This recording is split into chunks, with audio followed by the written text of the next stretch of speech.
A day follows Earth's rotation. A year follows its journey around the sun. The month began with the moon. But the 7-day week follows nothing in nature. It does not divide the lunar month evenly. It does not fit neatly into the year. Yet nearly every country, religion, and economy organizes life around it. So why does the entire world follow a unit of time that was never written into the universe? The unit that doesn't fit. A lunar phase cycle lasts about 29.5 days. Divide that by 7, and you get roughly 4.2 weeks, not a whole number. A tropical year lasts about 365.24 days. Divide that by 7, and you get just over 52.17 weeks. That is why the same calendar date usually falls on a different weekday the following year. A normal year contains 52 weeks plus 1 day. A leap year contains 52 weeks plus 2. Leap years do not correct the week. They correct a different problem, the mismatch between a 365-day calendar and the slightly longer seasonal year. Days, lunar months, and years all began with observable cycles in the sky. The week did not. It is a human convention, but it became so deeply embedded in civilization that today it feels almost natural. Its origin, however, is more complicated than one simple invention. Where 7 came from. Ancient Mesopotamian astronomers were among the most careful observers of the night sky. Most stars appeared fixed in relation to one another, but 7 prominent objects moved across that background: the Sun, the Moon, Mercury, Venus, Mars, Jupiter, and Saturn. These 7 celestial bodies became central to ancient astronomy, astrology, and religion. The number 7 acquired special significance across several Near Eastern cultures. The Moon may also have contributed. Its 29.5-day cycle can be divided into 4 approximate periods of 7 days, corresponding loosely to major lunar phases. But the popular story that Babylonian astronomers simply invented the modern week around 2000 BCE is too neat. The historical evidence points instead to several traditions that gradually came together. One was the 7-day religious cycle of ancient Israel. 6 days of work followed by the Sabbath, a sacred day of rest. Another was the planetary week of ancient astrology, in which each day was associated with one of the 7 visible celestial bodies. The oldest firm evidence for a fully developed planetary week appears much later, in the Roman world during the 1st century BCE, although the astronomical knowledge behind it drew heavily on Babylonian and Hellenistic traditions. The modern week was therefore not created in a single moment. It emerged from the convergence of astronomy, astrology, religion, and social practice. How 7 days defeated every alternative. 7 days was never the only possible way to organize time. The Romans once used an 8-day market cycle. Ancient Egypt divided months into 3 10-day periods.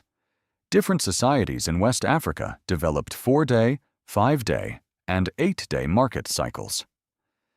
These systems were not scientifically inferior. They simply belonged to different social and economic structures. The 7-day week gained advantages that had little to do with mathematics. Jewish communities preserved the Sabbath cycle. Christianity inherited the 7-day structure and made Sunday its principal day of worship. At the same time, the planetary tradition supplied day names connected to the sun, the moon, and the 5 visible planets. Traces of these names remain in many modern languages. By the early 4th century, the 7-day week was already widely used across the Roman Empire. In 321 CE, Emperor Constantine ordered many forms of work to stop on Sunday. He did not invent the 7-day week, nor did he introduce it to an empire that had never seen it before. His law strengthened a system that was already spreading through religious observance and everyday life. Over the following centuries, Christianity, Islam, trade, conquest, government administration, and long-distance cultural exchange carried the 7-day cycle across much of the world. Planetary weekday systems also spread eastward through Eurasian networks, influencing calendars in parts of South and East Asia. 7 days did not become dominant because 7 divides the month or the year perfectly. It became dominant because powerful communities and institutions kept using it. The French Revolution tried to destroy it. If the week was a human invention, it could theoretically be replaced by a more rational system. Revolutionary France tried. In 1793, the new republic introduced a calendar designed to break with the monarchy and the Catholic Church. Each month contained exactly 30 days. It was divided into 3 10-day periods, called decades. The names of months and individual dates were drawn from the seasons, from plants, from animals, and from agricultural tools. On paper, the system was elegant. The months were regular. The divisions were decimal. The calendar was secular and closely associated with nature. But a 10-day cycle also meant waiting longer for a full day of rest. Under the new structure, people generally received 3 regular rest days in 30 days, rather than about 4 under the 7-day week. The calendar also created problems for trade and diplomacy, because most neighboring countries still used the Gregorian system. Religious communities resisted it. Ordinary people struggled to abandon habits built around the familiar week. At the end of 1805, Napoleon's government abolished the republican calendar. Mathematical elegance had failed against social routine. The Soviet Union tried again. More than a century later, the Soviet Union launched an even more ambitious experiment. In 1929, the government introduced a continuous 5-day work cycle. Workers were divided into groups with different rest days, allowing factories and machines to operate every day. From the perspective of industrial planning, the idea appeared efficient. Factories would no longer shut down for a universal weekend. Production could continue without interruption. But the system disrupted social life. Husbands and wives could receive different rest days. Friends and relatives struggled to meet. Religious observance became more difficult. Maintenance was harder because machines rarely stopped at the same time.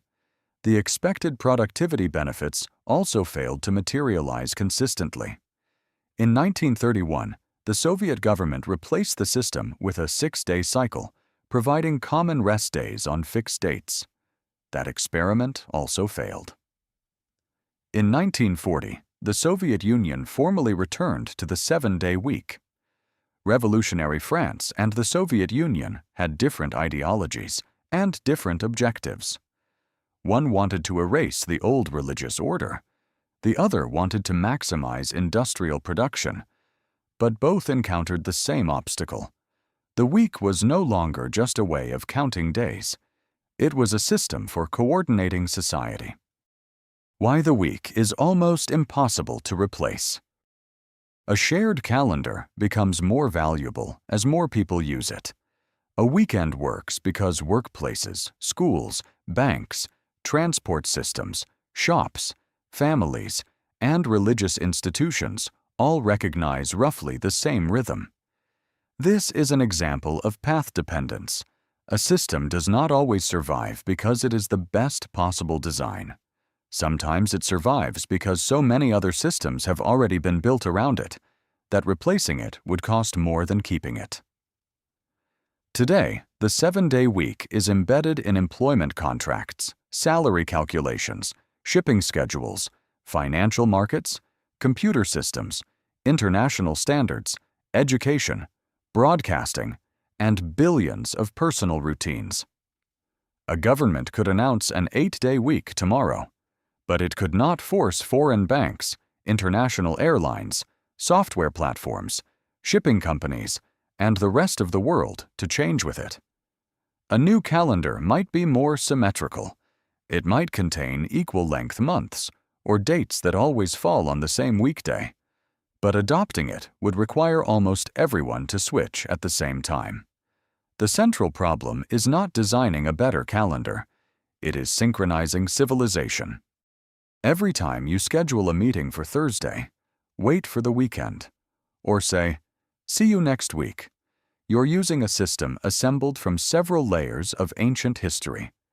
The number 7 was reinforced by lunar observation, Mesopotamian astronomy, ancient astrology, the Jewish Sabbath, Roman administration, Christianity, Islam, and centuries of global exchange. It was not one simple Babylonian accident. It was a historical convergence that became a worldwide standard. A day follows the rotating Earth. A year follows the cycle of the seasons. The week follows no comparable physical clock. It continues because everyone expects everyone else to follow it. The 7-day week may not be the most rational way to divide time, but after thousands of years of coordination, rationality is no longer the deciding factor. The week is not written into the universe. It is written into civilization.